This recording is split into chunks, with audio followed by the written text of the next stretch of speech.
Oke, halo soulmate, good day mates. Ketemu lagi dengan saya Ika Febrilia di Mate Channel. Semoga kalian gak bosen lihat saya. Ini hari ini teman-teman, kalau boleh cerita sebelum kalian memperkenalkan diri ya. Kalian kelompok ke-11 yang podcast hari ini. Luar biasa ya, dari pagi ya sampai ini udah jam 3 sore teman-teman. Iya. Dan masih ada satu kelompok lagi ya yang nunggu di depannya. Boleh gak kalau mereka minggu depan aja? Kasian banget ya udah nungguin. Oke teman-teman, ini masih sama di kelas konten marketing dan ada teman-teman saya nih berdua. Silakan memperkenalkan diri dulu teman-teman. Oke, halo, perkenalkan nama saya Muhammad Cahya Sudira dari program studi D4 Pemasaran Digital angkatan 2022. Panggilannya siapa? Panggilannya Cahya. Cahya. Oke, satu lagi. Halo mates, perkenalkan nama saya Muhammad Rizky Rizaldi dari program studi pemasaran digital angkatan 2022.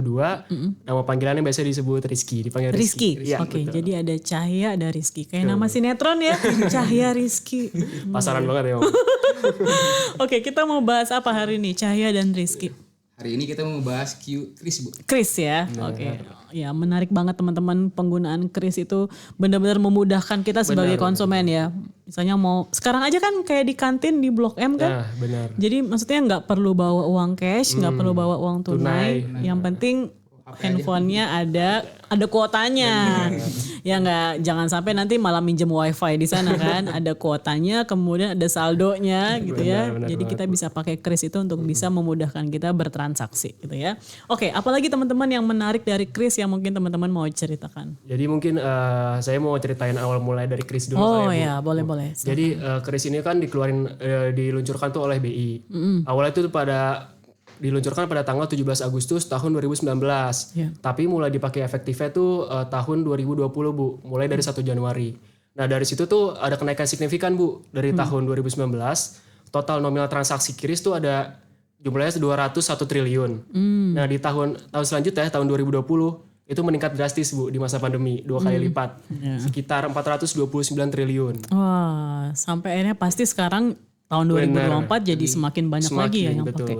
Karena semakin banyak UMKM juga yang pakai itu kan, barcode Kris itu kan. Jadi semakin memudahkan kita. Terus apa lagi yang bisa diceritain? Bahkan kayak bukan, kalau saya pengalaman saya gitu Bu, kayak bukan di UMKM aja, bahkan kayak sekarang saya pernah melihat di Blok M tuh ya Bu, kayak pengamen bahkan udah pakai Kris Bu. Serius? Serius Bu, beneran Bu. Jadi dia apa? Pasangnya di barcode di gitarnya. Ada, kita tinggal scan dia Bu. Oh, itu kalau saya belum pernah lihat yang kayak gitu. Wah, menarik banget. Tapi memang apa ya, UMKM, warung kecil, bahkan kayak misalnya tukang gorengan tuh ya. Ya nggak sih, supaya konsumennya tuh nggak repot bawa-bawa uang tunai, itu mereka pakai itu aja gitu kan, pakai barcode itu aja. Apalagi kan Gen Z tuh sekarang beneran malas banget megang uang tunai ya Bu ya. Megang cash tuh malas banget sekarang. Ya, mereka tuh apa-apa keris. Jadi emang dibutuhin banget, kayak mau ke kantin, mau jajan, ataupun mau ke warung Madura bahkan Bu. Udah ada keris. Iya, warung Madura juga bener. Ya, udah mulai ramai sekarang. Iya benar. Tapi nggak cuma Gen Z sih sebenarnya teman-teman. Kayak misalnya saya kan milenial ya. Saya juga kemana-mana tuh sebenarnya udah males banget bawa dompet.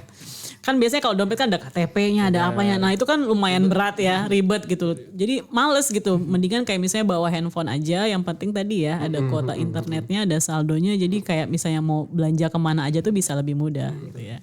Oke, apalagi yang menarik dari Kris?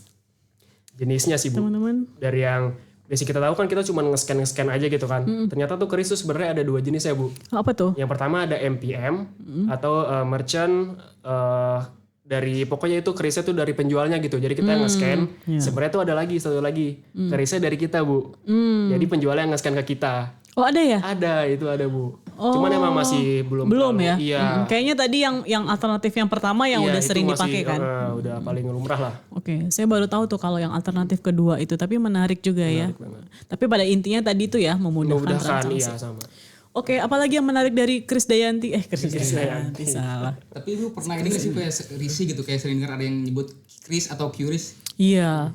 Makanya tadi kan saya sempat bilang karena saya sempat ada lihat berita di CNN apa ya, kalau saya nggak salah, pokoknya dari Bank Indonesia menyampaikan penyebutannya tuh Kris, jadi bukan Qris gitu kan, karena kan ada orang-orang yang beberapa menyebutkan seperti itu ya. Nah ini mungkin edukasi juga untuk soulmate menyebutkannya tuh Kris gitu ya, jadi bukan Qris. Oke, apalagi yang menarik teman-teman berkaitan dengan Kris? Kris apa lagi ya? Kris John? Apalagi?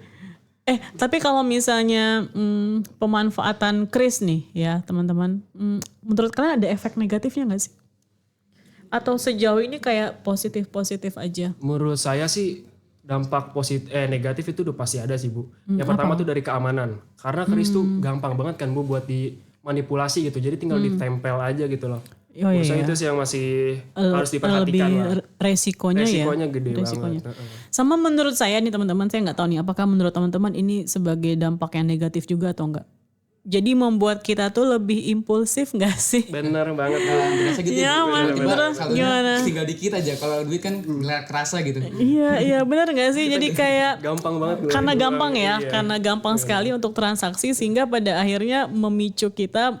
Ya bisa jadi ya, saya nggak tahu kita atau saya nih jadi lebih impulsif karena penggunaan kris itu tadi ya. Nah mungkin efeknya di setiap orang berbeda ya, setiap orang berbeda. Bisa jadi kris di sini hanya bersifat memudahkan saja tapi nggak memicu impulsif. Tapi mungkin di beberapa orang, mostly sih. Iya, karena ya di beberapa orang ya atau mostly ya, karena mudah dari sisi transaksi, jadi akhirnya apa-apa beli cepet aja gitu ya, karena bisa pakai kris.